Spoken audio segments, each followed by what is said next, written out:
Hello everyone, welcome to episode 13 of the Scottish Silverback Podcast. And there's no guest this week. It's just Greg and I decided to take a wee bye week from getting on the guys. So I think the past few weeks we've just been focusing on what our guest is saying and that, and rather than kind of talking about ourselves. So I think it'll be a good rundown because we haven't really spoken about our preps too in depth because of the guests we've had on. So anything changed this week? Not really. A little bit of a drug change for myself, just because, like I said to you, I was losing a touch of fullness. Like, you know, obviously from my last prep, as soon as my back starts to go flat, that's like when I'm in a bit more of a prep. So it's things having to do with food, because also my food's still really high. It's just a strange amount. My back goes flat first, but that's also where I hold my most fat. Yeah. So Jordan just made a little bit of a drug change. He thinks maybe because of a little boost with the bold has put one of my levels up or down. So he's added in a touch of prop every other day to see if it raises my test back up to make my back a bit fuller. So I think it actually has. So it's actually quite interesting to see that just without something minute as that to make a change. So it's quite interesting. Yeah. But change since the first initial drop at 18 weeks out, which is quite amazing. And I'm still dropping weight every other day. So you were saying that he's got you like microdosing, like what is that? So he's just got you doing like what, half a mil a day or something? No. 0.25 or more than that. Of what? What are you microdosing? Microdosing everything. Oh, everything. Oh, right, okay. Yeah, everything. I've got to microdose everything. So it's just that he wants my levels to be very stable because he thinks obviously putting one in, because there's a fast and long esters in, so he wants to make my levels quite consistent to see if my fullness stays stable. That, and just obviously it's probably better microdosing anyway instead of putting a whack in once a week or twice a week, whatever it is you're doing. So yeah, we've done that, and it seems so far it's been good. It's just literally a pain in the arse every day. I was just the way I asked that, like what? Because I've never done that. The most I've done I do a week is maybe 4, depending on when the day falls. But like this week it was 3. But like if you're doing like 7 shots a day, is that like just like getting like the fear and anxiety doing shots now? I do with like the shots, but not with like your GH needles or anything. No. But I mean, yeah, like the only good thing is like I'm a cunt for not writing down what day I'd done it. So I'll be sitting there like 3 days later, like when did I last take my shot? I need one. I can't remember, but I'll know obviously what goes in it. But it's just like, do I need one? I'm a day early, I'm a day late. I can't remember. I'll just take it anyway. But now, like obviously, I just know it every day. If I'm going to bed at night, there's someone I've forgotten. Fair enough. Shot. So I know it every day. I've got to take it, and obviously I know what I get drawn in every single day. So it is good in that sense, but it's literally just a pain trying to do it. Obviously, trying to find a spot every day. You have to change it up all the time. So that's the only thing. But other than that, it's fine. I mean, like Patrick had me on 200 prop, and then like tren and something else. So it's like that's 4 mil in one day, and then just say that shot lands on a high day. I'm then doing insulin. I'm doing growth post cardio. I'm then doing insulin pre workout, and then doing post GH, and then doing post insulin. Like that's 8 shots in one day. When you think about it that way, that's like fucking minging. Like how many times? So oh man, like that's like, so when you start becoming a pincushion, it's not that. I know what it is. It's kind of disgusting. But see when I look in my needle bin, I'm like, it's fucking minging. How many needles are in that bin? It's like you do feel like a junkie when you look in the bin.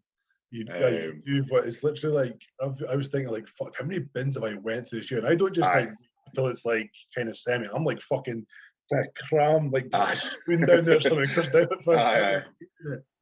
But yeah, it's literally just like holy shit. But in a sense, it's good that you're actually going through that much instead of like shit. I'm going to have to fucking reuse this.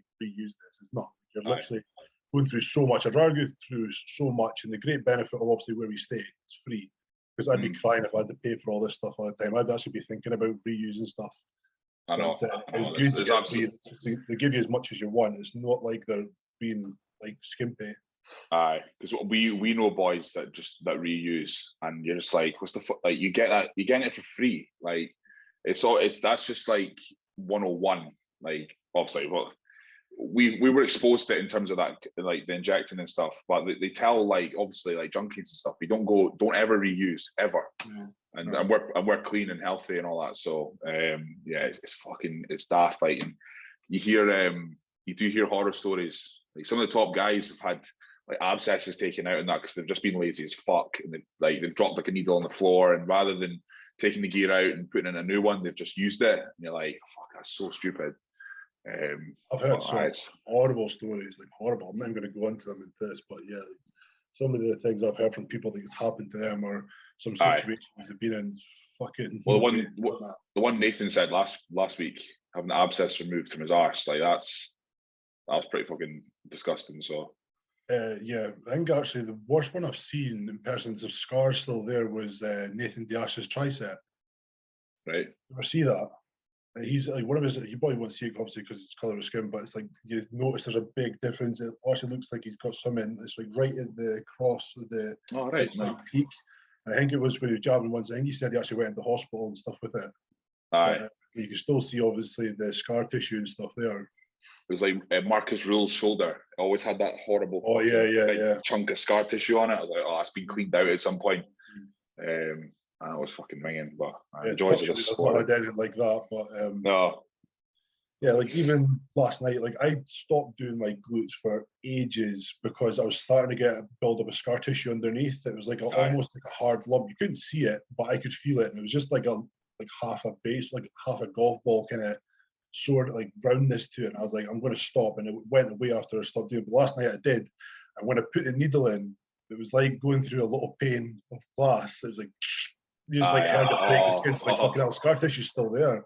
It's that noise when it goes in. You're like, oh no. It literally just felt like a pierced a touch of glass, and it just went. Like in it went. I was like, oh, I heard that in ages, but yeah, you don't want that. But I mean, that's going to happen if you keep doing the same sites for a long time. I know. I whenever I do my glutes, it's purely out of laziness. I can't turn. I couldn't get my left. I'm going to my right. Well, because I do inside lat, outside lat, all heads of the delt.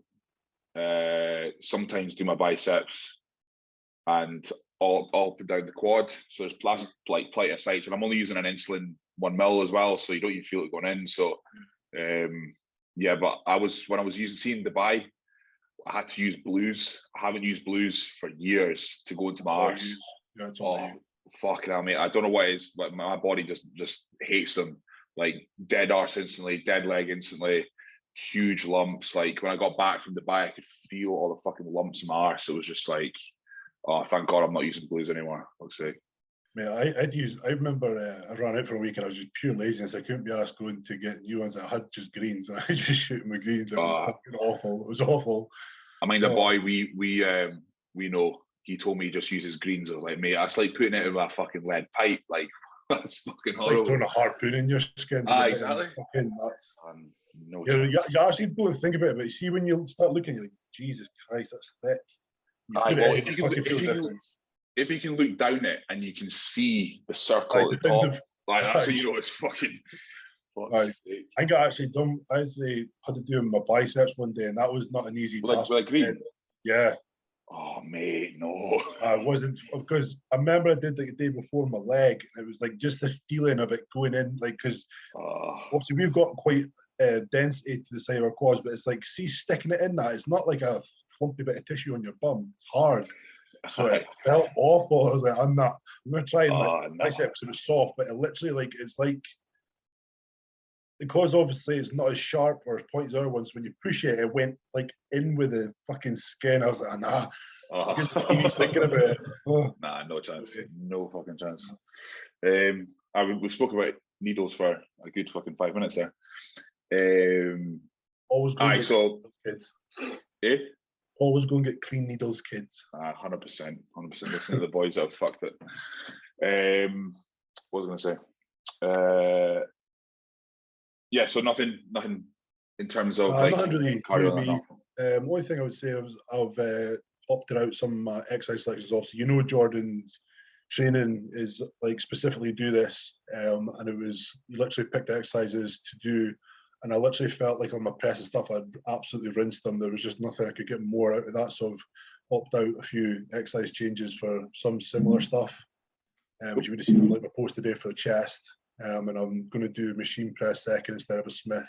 I'll probably come back to Smith in time because I felt like I was just stuck for like 3 weeks and it was starting to really push my shoulders trying to put up in the weight, and I was just not taking over. So I've opted out for exercises, which today felt amazing doing that, and I really think I'll progress quite well on them. So it is good to have exercise changes. You're saying the flat Nautilus? Yeah, you're using. Yeah, it's a fucking relic, isn't it? They're still some of the best made machines. I actually seen gym shop. I don't know if they've replicated it, but I'm pretty sure they're still calling it the Nautilus. But they've made them now, like the plate loaded ones. Mm-hmm. So you know the ones with like the pull down, the single arm pull down, and like the chest press one, like I was on. Mm-hmm. They actually make them now from gym shop. It was. I think you've seen in future. There's the Nautilus row, like the white. It's the Cybex kit is next to the reception. Uh-huh. There's a Nautilus row. It's fucking absolutely fucking dynamite. Yeah. It's about 40-year-old. Yeah. They're actually making that gym shop as well. I've seen that. Yeah. It's so good, so well built. I mean, like making butterfly joints, just like the ones with the twisted joint on them back then, that are still like amazing now. You just can't get some of the connection they've got. And they were like the cambered pulleys and everything, so they just knew what they were doing back then. Now you just don't get that. Yeah, I mean, some of the stuff now that they make, fucking hell, you go in it and it's like, this is dog shite. This is not even hitting remotely anything like where it should. Chest presses that don't converge, and I know it's but amazing some of the stuff like they made back then, and it's still, even with people spending a fortune on like the ergonomics and stuff now, they just can't be beaten. Like everybody speaks about Strive, like obviously the company before Prime, and they still say Strive is better than Prime. Some of the stuff they make, and it's still great today. Like that's insane. Yeah, they made machines back then that are still beating stuff now. Like you would think the evolution of machines would have got better. That's what I love about bodybuilding. Is like we can like rattle off like the different machines and shit. Like just say like guys who are in like cars and that can rattle off, this fucking turbo or that, whatever. You know what I mean? It's just like it's outside looking in, you're like, how do they get so excited about fucking equipment? But you know, when you see a good piece, so you get on a good piece, you're like, fucking, this is unreal. If we walked into a gym or something and we seen like the Dorian fucking back pull down machine, but oh my god, it'd be like I don't know, finding something miraculous, like the eighth wonder of the world we would have just seen. It's fucking just something you'd never see. I'll be using that on Thursday because my knees fucked. So I'm going to say to Anth, I'm going to train if we can do it back again. So I can't wait to use that again.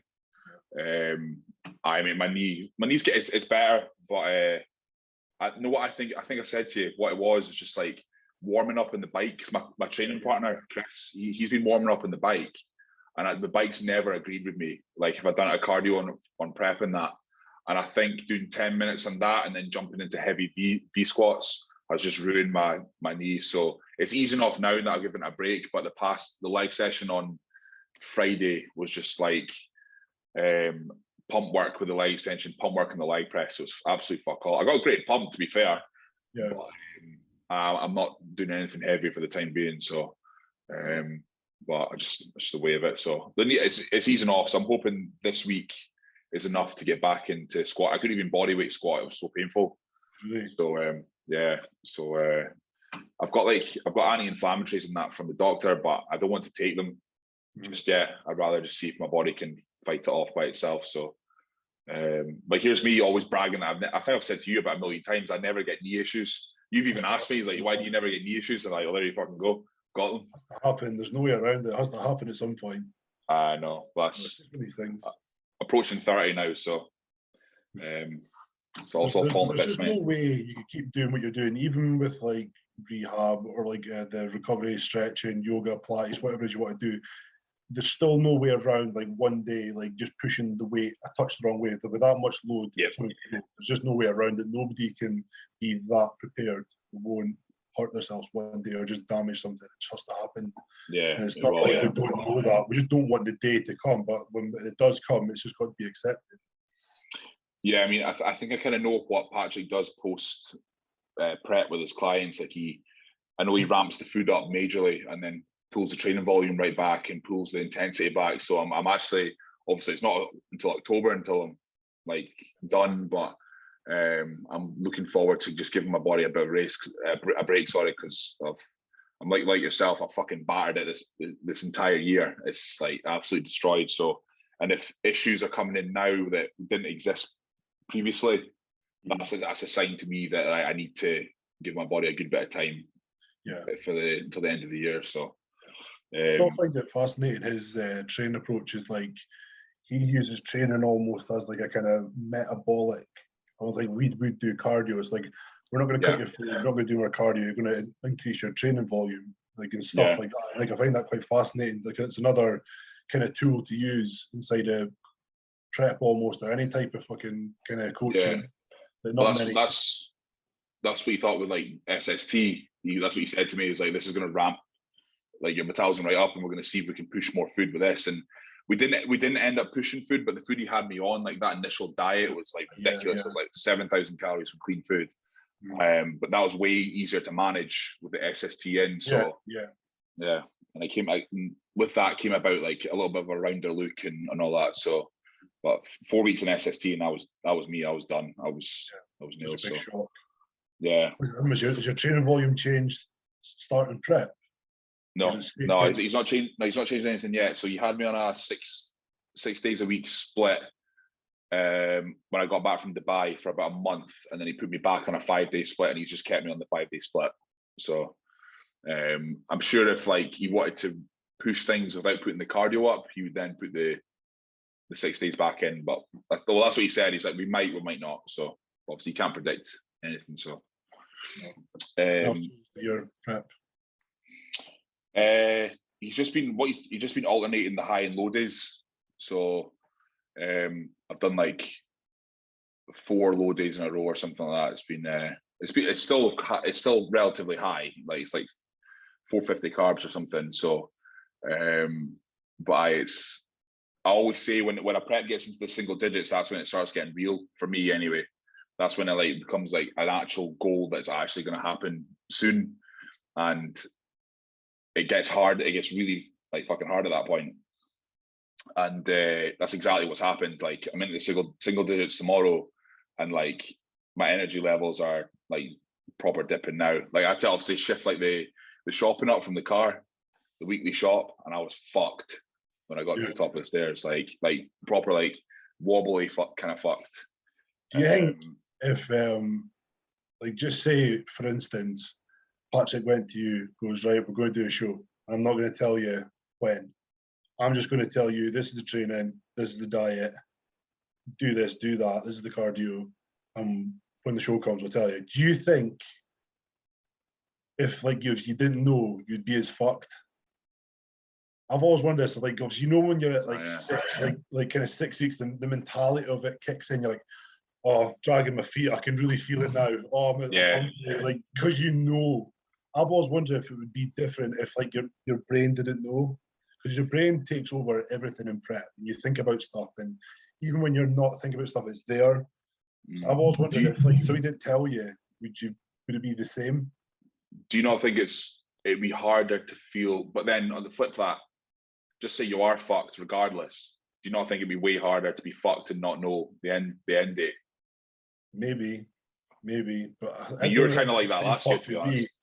I think you'd just be like, oh, I'm just going to get it done. You'd be thinking, oh man, I've got to do 45 minutes. I've still got this many weeks of this shit. You just wouldn't know. You just like, go fucking get it done. Because you don't know. It could be a week, could be fucking 9 weeks. But you got to get it done. You don't know. But what if the show's like in a year? What if the show's in like a year? I mean, I'm done, mate. Bye. Like, we totally fucked. But no, I've always wondered that. I was like, because like you do know in your head, like when you're at certain stages, like this is the kind of feelings you should have. I've always wondered if it like plays a part. That's a good point, actually you feel. But I don't never know, because I would never, a man that would drive me nuts. Like, I mean, do you know when you diet and you know you have a cheat meal at the weekend? Yeah. Like fucking that's what ass towards that. Yeah. So like maybe not knowing the end date, you wouldn't. Yeah. I don't know. you wouldn't. I don't I've know. always wondered. I've always wondered. I'm not one to do the experiment, but I've always wondered. I mean, if when you're at work and you're constantly looking at the clock, it must be like that because you know you're done at 5. But if you don't know you're not done, then you won't look at the clock. Therefore, it passes quicker. I don't know. Maybe. And like I did that just with meal timings at work and like the last stage of prep. Like I would just be wanting break, lunch, peace. And it was just like all I was wanting. I wasn't really thinking about anything else. And I was just the same, obviously, by the end of the day. Like I can't wait to get home and fucking just chill and not do anything. It's yeah. You have a clock to watch. It's fucking. They're always looking at it. I know.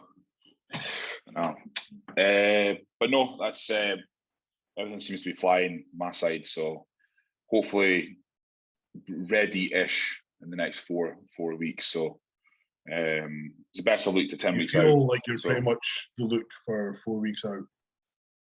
Yeah. Yeah. Apart from my arse, but yeah, everything else.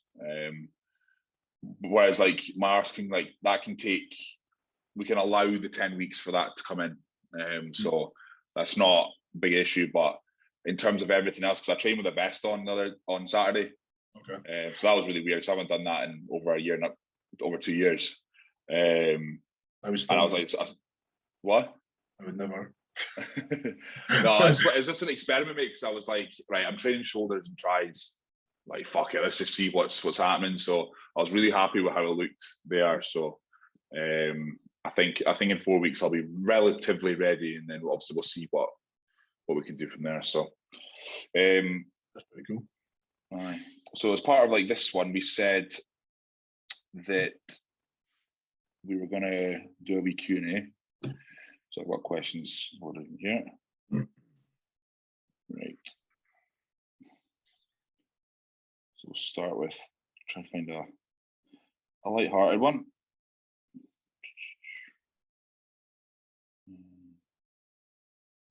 I've got one if you want. Yeah, go for it. Thoughts on younger generation of bodybuilding and the thoughts on how big bodybuilding is now? As in the current young stars? Yeah. Well, it just says thoughts on the younger generation of bodybuilding. Okay, well, we'll take that as like the younger pros then. Or I would think it's just people that are actually getting started in bodybuilding. All right, okay, we'll go with that one then. Yeah. Compared to when we started, I think that the amount of information and coaches that's available is like it's ludicrous. Like it's almost as if that you can't go wrong, but as we know, people do. But like it just seems like there's so much more on offer for people coming through now to be as good as possible.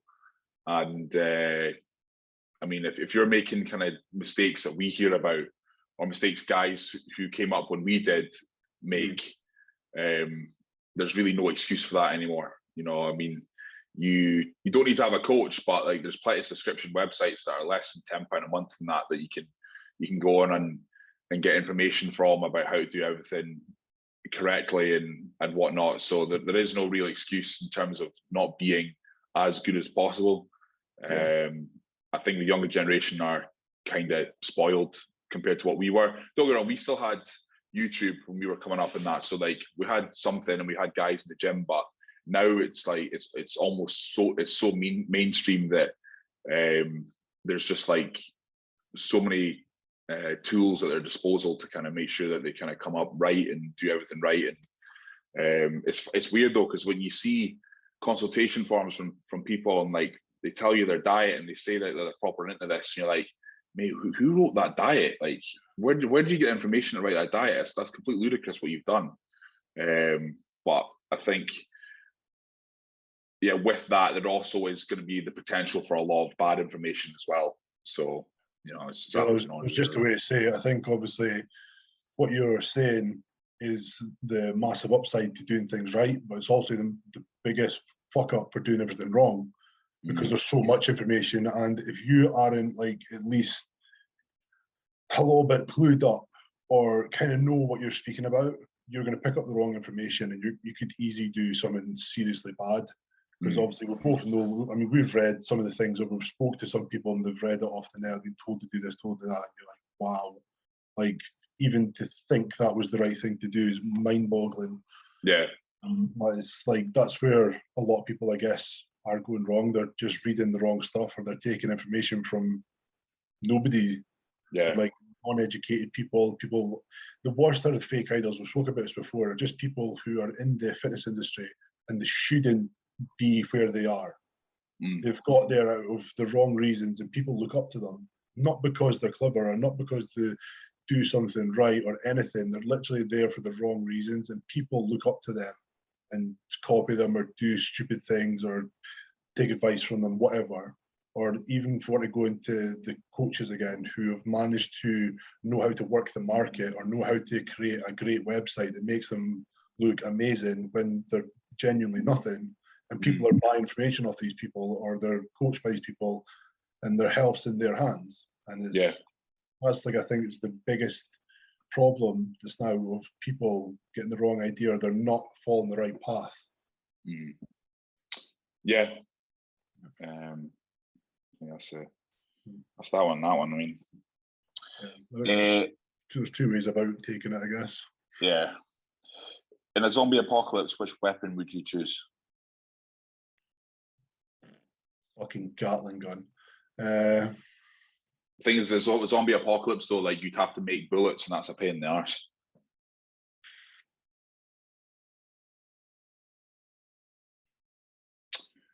I really want to say a 50 caliber, but I mean, that's just like, you have to shoot them from fucking distance. It'd be pretty shit.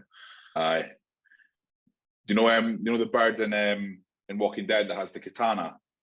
Oh yeah. Aye, something like that. I think that'd be class. Or you can't use a sword. Come on, then, mate. I'm ready. I'm fucking ready. It's never moved.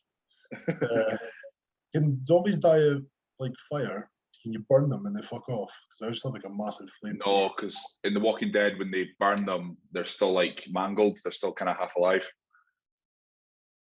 No, I think like a baseball bat with like spikes, like 2 nails in it. Yeah, at the top. Yeah, at right angles. I've got to get close to them though. It's just like there's the risk there about being bitten. Nah, you need to fucking pop them from distance. You need like a decent gun. Yeah. You need like a gun that rattles out the bullets at like high power and just fucking blows them to bits. And there's loads of them, like loads of bullets. Aye. So whatever gun that is, I'm picking that. What about like, I'd have like a good kitchen knife with that hand, and then like some sort of like axe with that hand, so you could get that one and you could get the one behind them. Yeah, and you're just gonna stab that, and they're gonna fucking bite you in the arm. You're not thinking this through. But then if you got a gun, a gun needs managed. Like you need to clean it, you need to get bullets for it, you need to oil it. Like I was thinking about like one fucking fight to get through this thing, and I'm just going to blow everybody's head off this amazing gun. If I've got to do this every day, I'll just die. You just rather die. That's the answer to that one. I'll just die. I'll just join their team. It's fucking more fun. Instead of starving and fucking being scared. I'll go with a kitchen knife and an axe in the separate hands. So dead. Not me, mate. I'll be fine.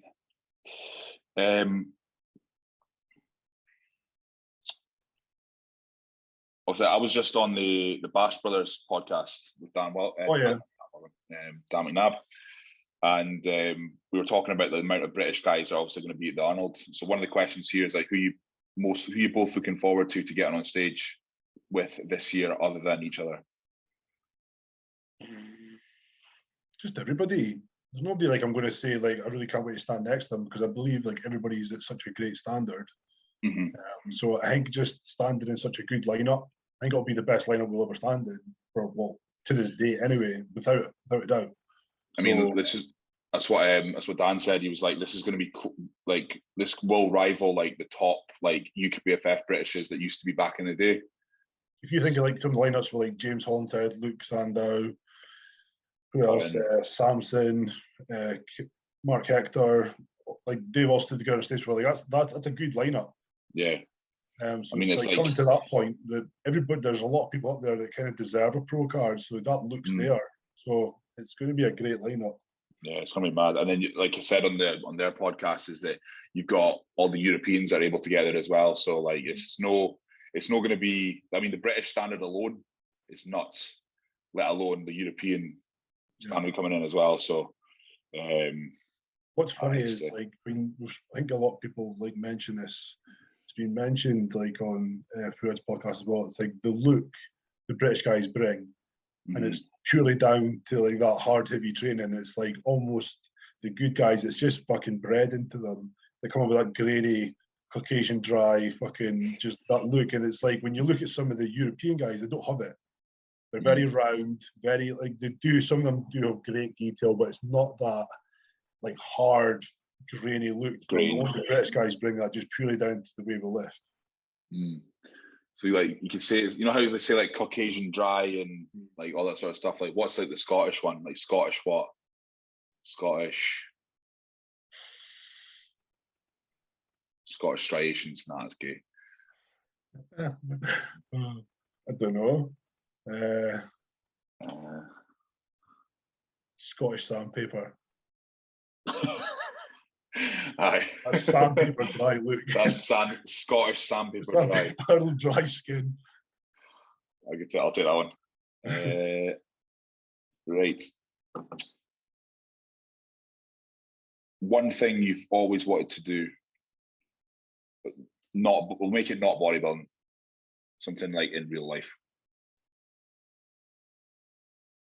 Flying a private jet.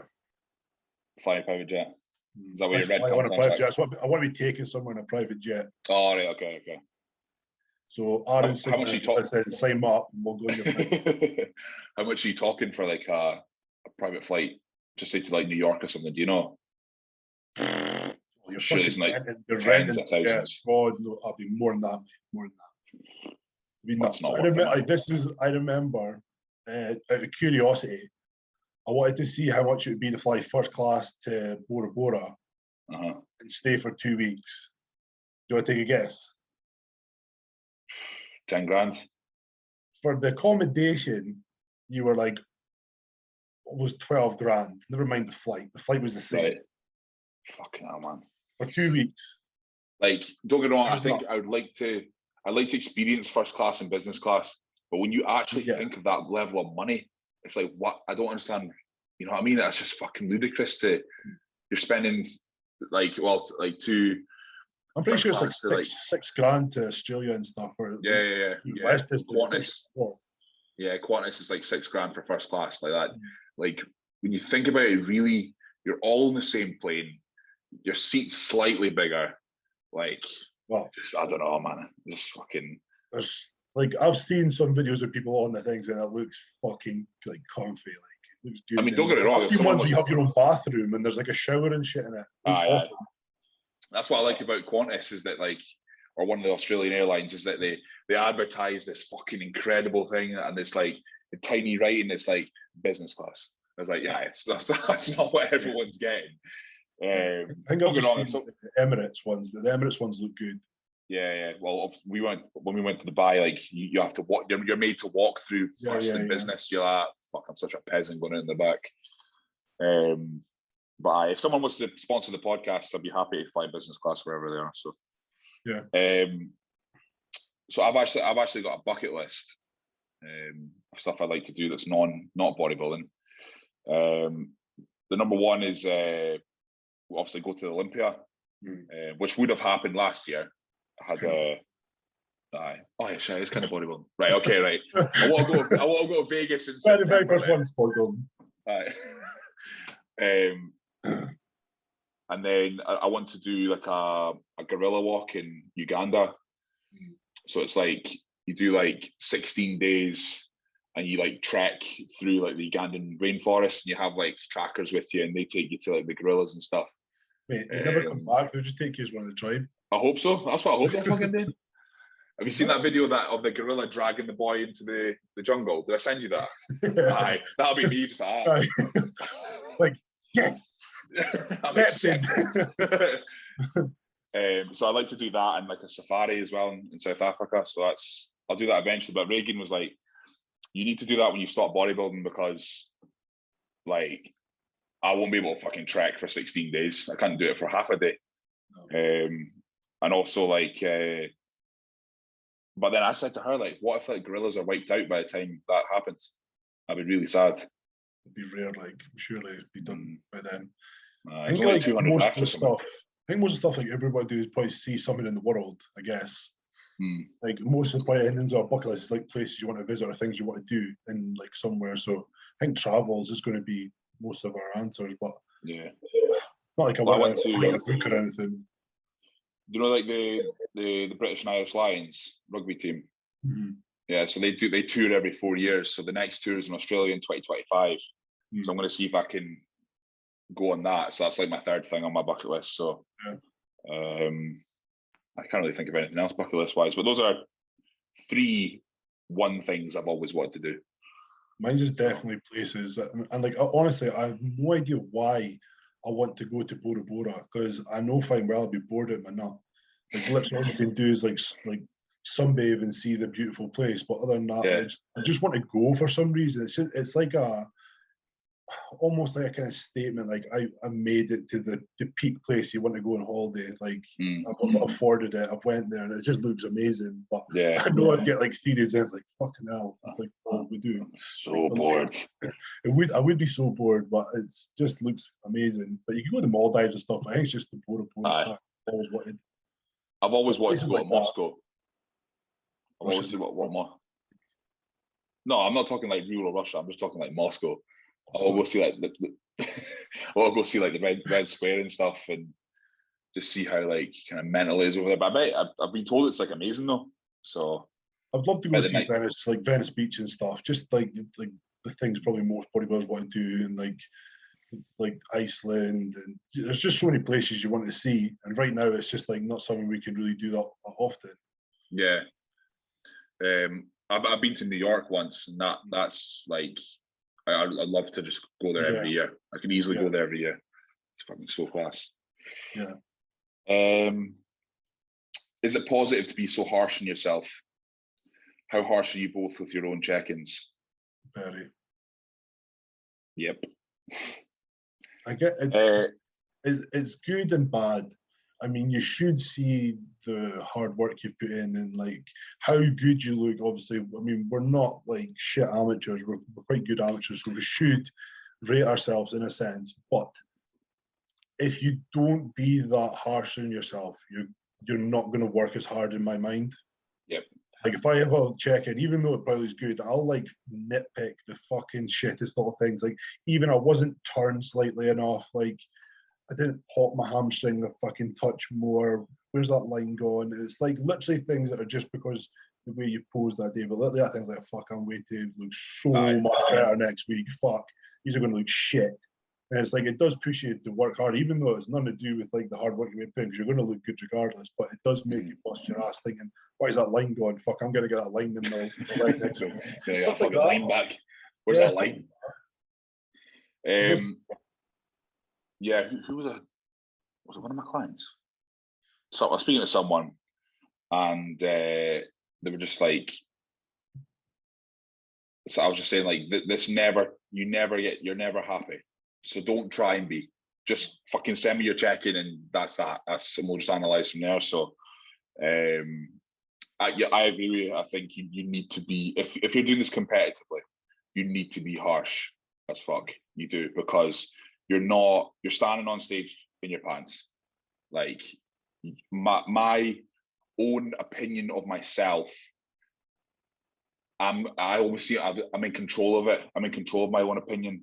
Whereas, so if I'm not able to deal with that, my own opinion in my own head, what am I going to do when the opinion of a judge or the opinion of someone in the crowd is worse than my opinion? You know, like that's going to be something that's even harder to struggle with, because so you need to kind of just be brutal with yourself in order to work harder, bring stuff up, and be used to the fact that you're going to get criticized when you do this. Like you will, like people will pick you apart and put up shit photos of you and all that sort of stuff. So if you ever look in the mirror and you're happy, it's game over.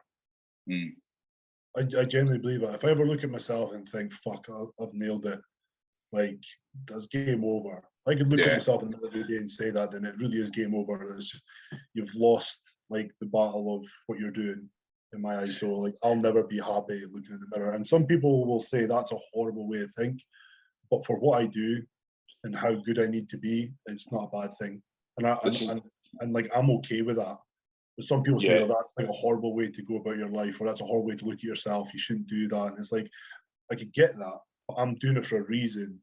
Mhm. So I can like in my head, like think I've got to be so much fucking better. Like you will never be perfection, but the strive to be there should always be your main goal. Mhm. Like it's funny how if a bodybuilder, a competitive bodybuilder talks about not being like, if they're too harsh on themselves, or this is shit or whatever, and it's like that's immediately labeled as like dysmorphia by like general public. But if it's like, what if it's a footballer wanting like a better strike, or what if it's like a sprinter wanting to be faster, and they're like obsessive about making this skill or this task better. Our task is to perfect the human body as much as humanly possible. That's sport related. It's got nothing to do with like dysmorphia and being like fucked up in the head with our own body image, and that's not the case. It's with us because we're competitive. Like we put our bodies on stage as a competitive piece, as like a final piece. And but if it was any other sport, people don't bat an eyelid. They understand that so and so athlete needs to be better at what they do, or so and so needs to do whatever. But when it comes to bodybuilding as per, it's labeled as unhealthy, and we've had this discussion before about diets with the whole like unhealthy, unsustainable shite. But it also applies to like just the strive to bring your body up and be as perfect as possible. Like that's part of the sport. Yeah. So but it's also the same kind of scenario when you speak about our sport compared to other sport with drugs, because our one's the only really eye-catching one that like you can point and go, that guy's on steroids. yeah, like you wouldn't look at fucking Lance Armstrong going, that guy's on steroids, because you couldn't tell. But like we get such scrutiny because of how we look, and that's because we're doing things to our body to make us look like that. I mean, that's our goal. But in our sport, if people use it for performance enhancement, it doesn't really affect their physique. They'll just look like a fit guy. yeah. Which they should do in their game anyway. But I mean, that's just because our thing's so. It's all to do with the eye. It's nothing to do with like your skill inside or like your body mechanics. This kind of next thing. It's to do with how we look, and that's because we get such like fucking scrutiny towards that kind of thing. Yeah, I mean, like how many? That's always like we say like to people who are coming up. Like, there's a reason that big, muscular, shredded guys don't walk the streets, because it's so hard to fucking do. And yeah, it involves obviously the whole drug aspect and that whole like taboo nature of it. But like, it's absolute hypocrisy if you're talking about society as a whole, because our whole society, like, what's the number one drug that's used every single day? Caffeine. What is our, especially Scottish economy, built on? Alcohol. What's the number one cause for cancer? Smoking. Like, it's and then it's like people don't bat an eyelid taking painkillers that wreck your kidneys. People don't bat an eyelid taking such and such drug that do this or do that. We've talked about like my dad's Parkinson's medication before. It fucks him up. It's fucking brutal. But when it comes to anabolics and steroids, because it's so romanticized in the general public, it's just the one eye-catching thing, and that's why it's so bad-mouthed in a sense. And but I think Phil Heath said it in Generation Iron. Like we run the game. See, like American footballers that are doing X workout to improve this. That was developed by us. We made that up. You know what I mean? Like everything that is like weight related, nutrition related, that is the pinnacle. That's all we do. We literally weight train and eat. So our nutrition has to be immaculate, and like the training techniques and the nutrition techniques that we do play into every sport, no matter what. So you need to be fucking appreciative. Yeah, that's right. Is there? We've talked about this before, but we'll ask it again. Is there an age you plan on retiring from bodybuilding?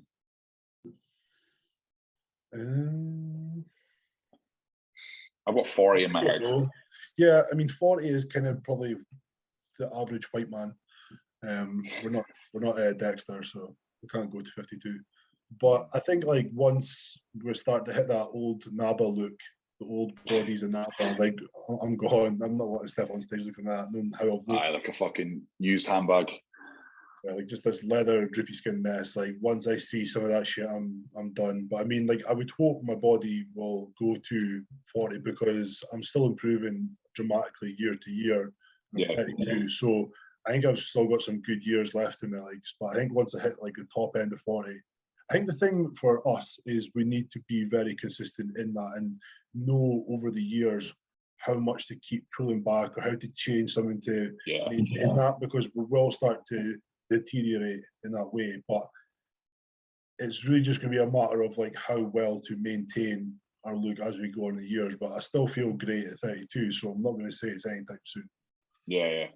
I think like at 40, if it just say I got to like my 40th and like blood work's good, joints are good, no injuries, I would keep going. I would just keep going until my body started going. Like you do a show and you've done 100% in both shows, but the second appearance is worse.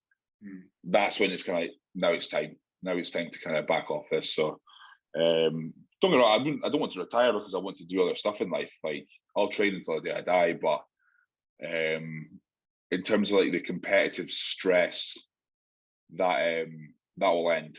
And it has to. I mean, you're not going to see me on stage at 60 unless I pull a fucking genetic Marvel freak thing. But like, you can look at people like, I think Sean Roden won his first Olympia, 42?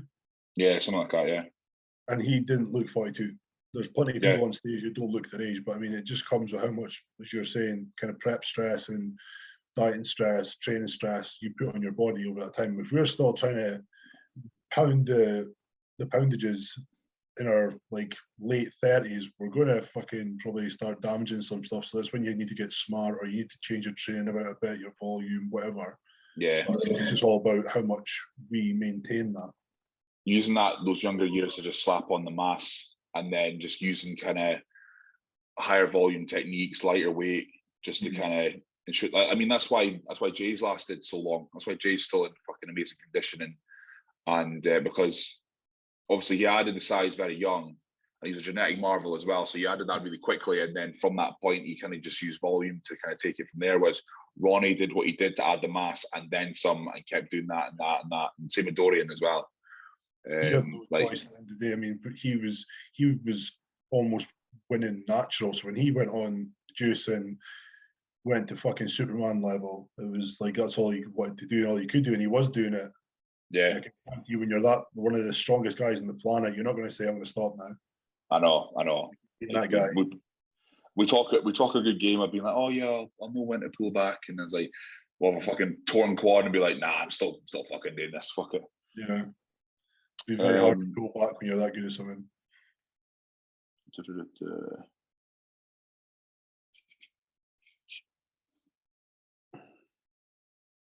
If someone's asked what's your review and opinions of the PCA first timers category and standards?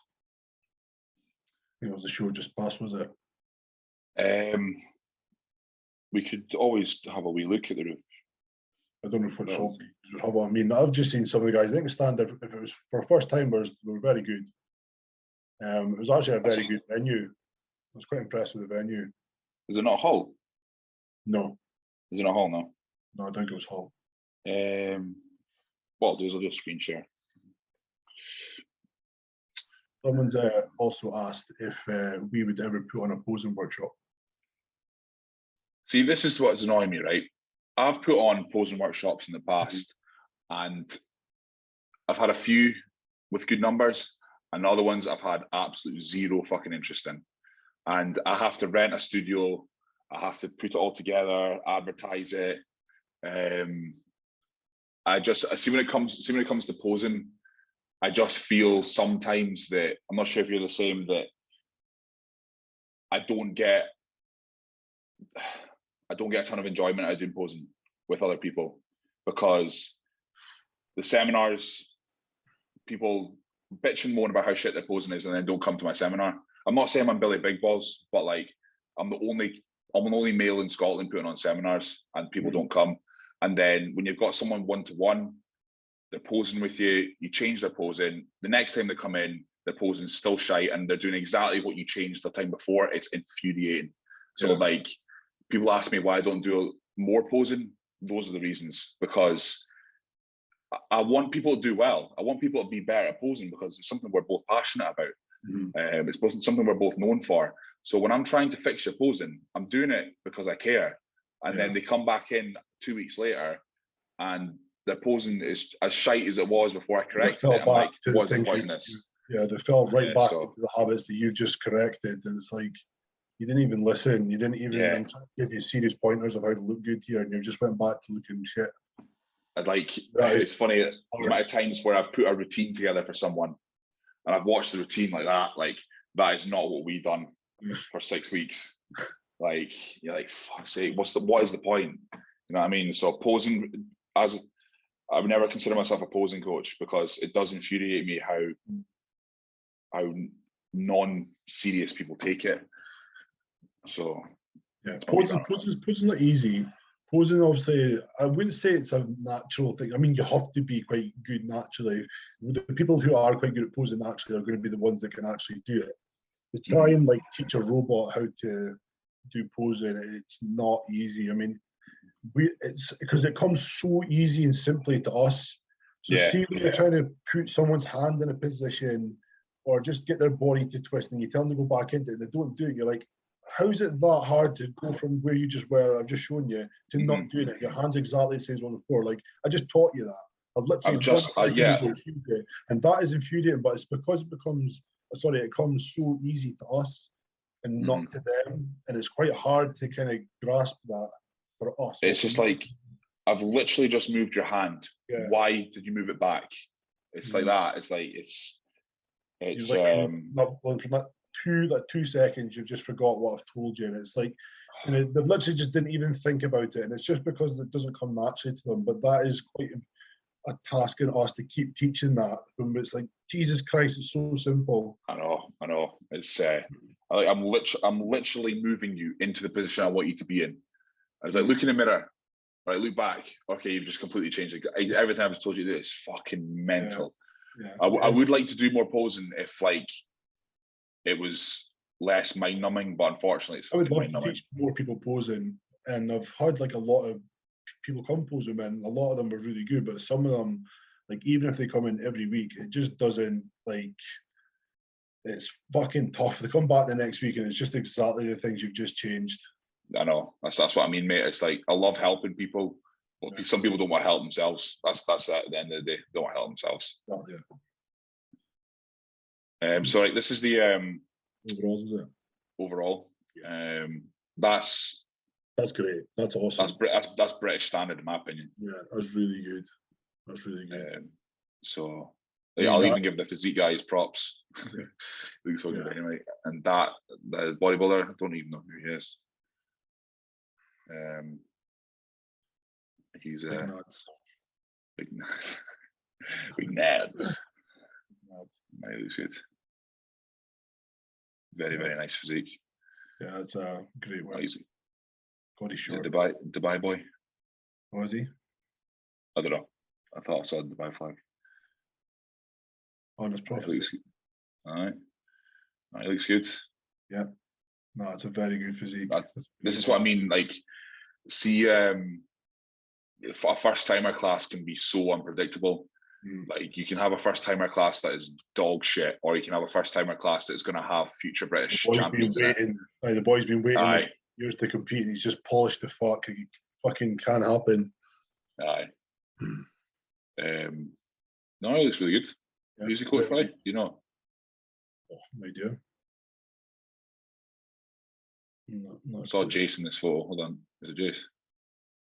I don't know. Maybe Jace was sponsoring it.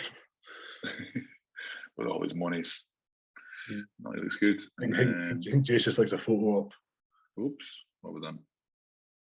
It's porn. Go back. Go back.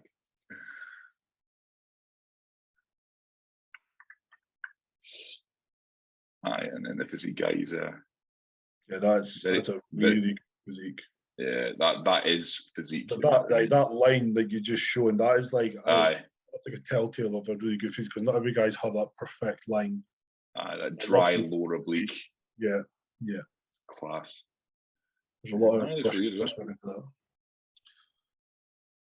Yeah, that's a very good standard. Yeah, that's to me, that's, if someone's told me that was a British, I'd be like, yeah, that's good. So yeah, I wouldn't see overall in MPC, I wouldn't have said. Did you have any of the PCA donuts? No. Actually, you not see them? Oh, they're at the British. I got your own stall and that. I got bakery bug. I'm not sure. Reagan does all the fucking bakery companies in the UK. Yeah, it's I think his wife that makes them. Who's the head judge again? Ryan, yeah. His wife is his wife.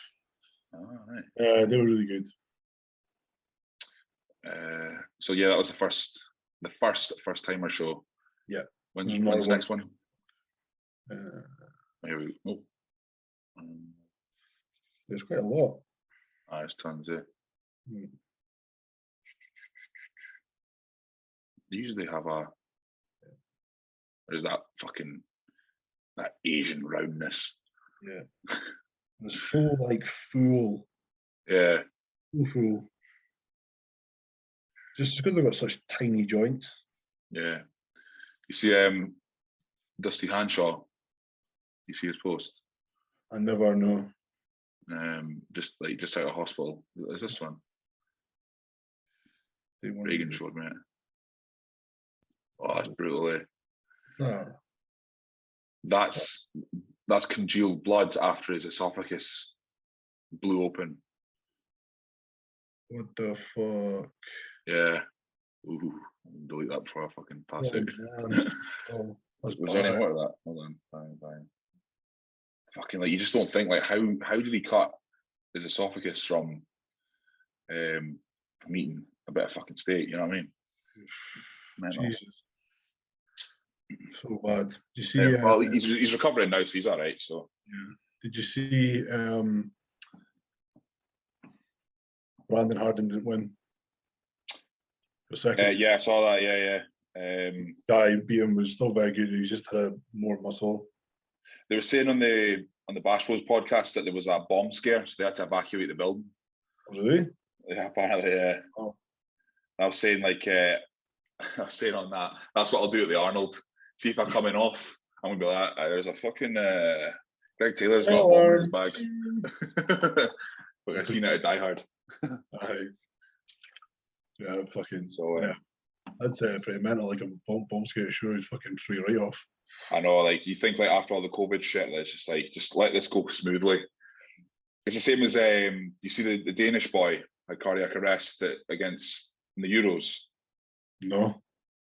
So Finland played Denmark last night in the Euros, and the boy had cardiac arrest on the pitch. Oh, really? Yeah, it's fucking hell. That's just finally getting sport up and running again, and boy has a fucking heart attack on the pitch, man. It's just mental.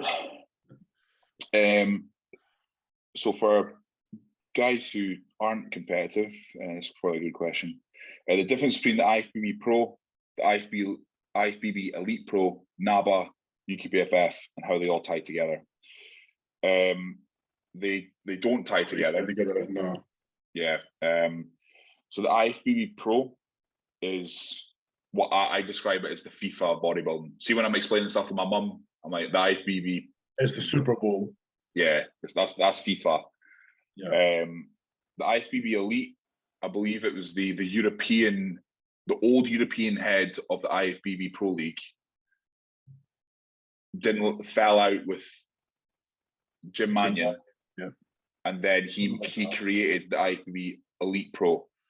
And anyone who's competitive and knows that the Elite Pro is not the same as the IFBB Pro. No. So if you think it is, then you're just like deluded. It's not. It's yeah. not the same as becoming a pro. And there's an easy way of doing it. Which federation has the Mr. Olympia? Like, so NABA was the first. NABA was the Mr. University. That was the doggies nuts. That's what everybody wanted. And then obviously IFBB came past with the Weeders and just surpassed that with Olympia. Now Universe is not even close to the Olympia. No, but the Universe is still amateur, so but it still has that. Well, for me it does. I'm not sure about you because you've never competed with NABA, but it still has that prestige to me, that Universe title. I think for obviously the sense of like Arnold Schwarzenegger and like a lot of great names on it, but to me it's just such an old federation, and they've not like kind of modernized it in any way. Yeah, they've only just fucking updated their website. Yeah, the guys running it are just ancient. They're absolute dinosaurs. They've not changed. It's funny. I mind that the NABA British, right? So the judging panel's obviously right below the stage, but it was like a really high stage in Southport, and you're looking down, and all the judges are like this, because they're all breathing masks in their fucking CO2 canisters behind them. They were all there, fucking judging Arnold back in the '60s. Yeah, not changed. So, that's the big that to me is it's just so old. It's like literally UKBFF was getting that way almost. Well, some of the stages and the quality they were putting out and like the stages and stuff, it was just horrendous, and it was just getting old. They weren't modernising it, and then obviously thank God over. I'm a huge fan of the PCA. I really love the PCA and everything they kind of stand for. And every show I've done with the PCA, I've enjoyed, had a great time. And it's always a federation that I kind of point people in when they're kind of just starting off. And so it's obviously the PCA are their own thing. They have a pro card as well. Again, it's not the same as an IFBB pro card, but there's still some extremely good physiques that purely compete in NABA and PCA. And the UKBFF used to be what Two Bros is, but they lost when the Elite Pro came about, they lost their right to hold that, to give out IFBB pro cards. Again, I don't know how that fallout happened, but the UKBFF were on the way out anyway because of the way they treated their athletes. And still to this day, no, only recently in 2021, they allow their competitors to cross federations. Whereas before you weren't allowed. If you competed with UKBFF, you had to compete with just the UKBFF. You couldn't go to NABA. You were banned from British finals if you qualified and then went to NABA or PCA. So it really was like a dictatorship, and they got what's coming. Unfortunately, that's what happens when you treat people who pay you like shit. So it's the competitors that run these shows, not the federations. We pay the money to compete. We're the reason that the shows are on, because if there was no competitors, there'd be no show. So the UKBFF, as much as I did enjoy my time competing with the UKBFF, they kind of dug their own grave. And it is sad that all the greats and the legends that have come through the UKBFF, now that federation is pretty much dead, that you don't really hear anyone in the UKBFF. The only good thing that got passed on was obviously the overall plaque for the British final. Went over to the two bros, which I think, well, obviously should anyway, but I mean, it's still good that like your name could be on the same board as Dorian, Flex, Luke, all that kind of stuff. So that's still a great kind of thing to get. Yeah. And then there's lots of other federations as well. You've got like UK Ultimate Physique and Pure Elite and all this sort of stuff. So there is a broad spectrum of federations out there for guys of all ranges, and that is a good thing about bodybuilding, is that you've got a lot of choice. You got all the WBFF, and you got like Miami Pro and all that sort of stuff. It depends what you want to go for, but there's plenty there to kind of to choose from and build your way up and get used to competing and that. So, but yeah, IFBB Pro is number one by far. Right. Mind how I said we were thinking about going to Dubai in December. I think what we're going to do is we're going to go in January, February, and March. Just do 3 months there. See if you get like an apartment on like the outskirts of Dubai, like it's pretty cheap. Well, not cheap. Well, yeah, it is cheap compared to Dubai. So just rent a car. Yeah. So I think that's what we're thinking about doing. I'm going to start my off season in January in Dubai. So for 3 months. It's cool. Bit off topic, but yeah, it's cool.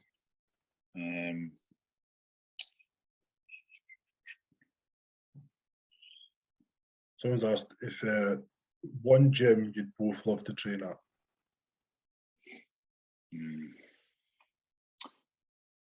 Not too many. I know.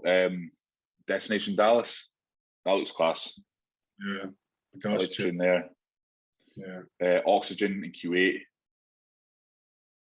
I think I would. I don't want the lifestyle. I just want the gym. Like I don't want the having to stay in Q8 and like be waiting on hand and food. Gyms. I think Ultraflexes, you're pretty spoiled for the kit you get and the quality. A place I know we'd both love to go to would be Muscleworks, Orpington. Oh, I was just about to say that one, yeah. I think any of the King's gyms as well would just be such a cool atmosphere. There's so many worldwide. I think you just want to step in Gold's Gym, just to say you've been. Yeah, I need to do that one day as well. Plenty of places. It's not where I can really nail in. Because I've trained in the original Temple. I've been in Max Muscle. I've trained in Ultimate Fitness. I've trained in Emporium. So I've had a good bit of the British scene anyway. So, I would say the Olympia gym in Dubai would be quite cool. Yeah, I'm hoping that opens when we're there. Yeah, I think I've seen Jamie in there. Oh no, the Olympia one. Sorry, I thought you were talking about Oxygen. I know which one. Yeah. And then there's that Max and Eagle. Yeah, that looks quite good. It's funny. Did you see Rob Taylor's story when he was in Dubai? And he was like, "I'm here at Max and Eagle. What a wank name for a gym." And I was like, "Aye, it is a wank name for a gym. Why the fuck would you call a gym Max and Eagle?" Yeah. But no, that's good. That's some cool kit.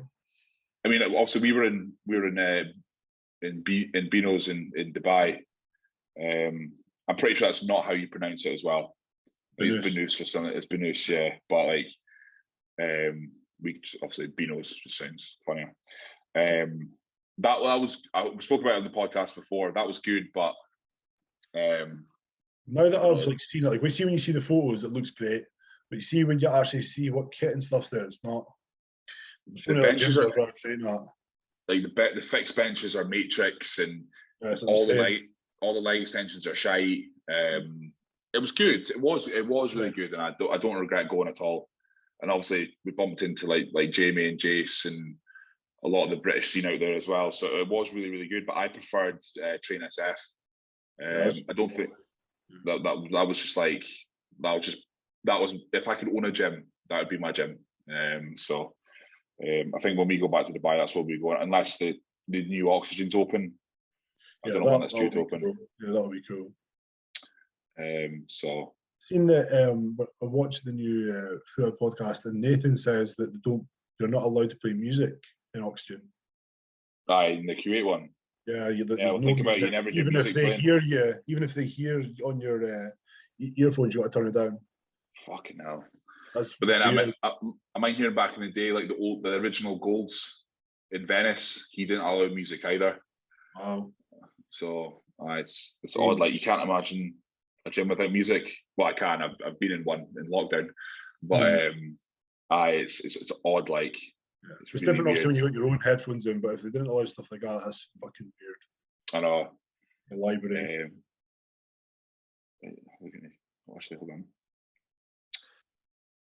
One of my clients actually DM me messages, questions. I shouldn't have said that because now I might not read any of them out. Mm-hmm.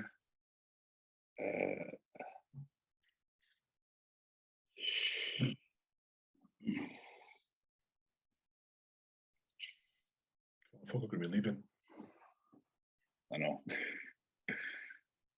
We'll just leave it there question-wise. I'm trying to book a photo shoot with Photos by Jay for after the Arnold from Birmingham. Goes by Jay. He does a lot. He does the PCA. I'll go on his Instagram. Yeah. I really wanted to do a very unique shoot with Chris Bailey, but the Edinburgh one. Yeah, I think that'd be very cool. You try to think about setting it up would be a fucking nightmare. Get the right day, everything. This boy. Yeah. So I'm gonna try to book something in with him the day after the Arnold. Yeah. I just don't have a need to do a shoot at the moment. I don't know why. Usually I do like doing, but I just don't have that kind of need for to do one at the moment. I just want to add a wee bit. Yeah. To my prep, if that makes sense. Yeah. So I quite like the style of these as well. So see if I could find somebody to do photos like the original Animal ones. The black and white. I would love just to do a shoot like that. But stuff like that, I don't really want to do. Even like some of the action shots Chris done, but the ones he done of our posing, I loved. Yeah, they're great. Yeah, they never get old. That was like really something different. I love the different stuff. I'd love to do like that old school, like no filter, none like that. Just catch the graininess, the dryness, like the veins, just like lifting proper weights in the gym. I'd love to do that one like that. If someone does something like that, I would jump at it. But at the moment, I don't like too much the modern shoots. Yeah, like to put on like some retro gear, like some fucking like a what do you call it again? Aye. Big boots. Like fucking 1980s bodybuilder and do like shoots like that just for a laugh. I think that'd be cool. Fucking bum bag wrapped around my head, I'd be fucking all over that. You've already got the bandana, mate, so no. Or the headband. Yeah. No, like I think if I got that, that'd be quite cool. Even if you got like kind of the old school Dorian look to it. Aye.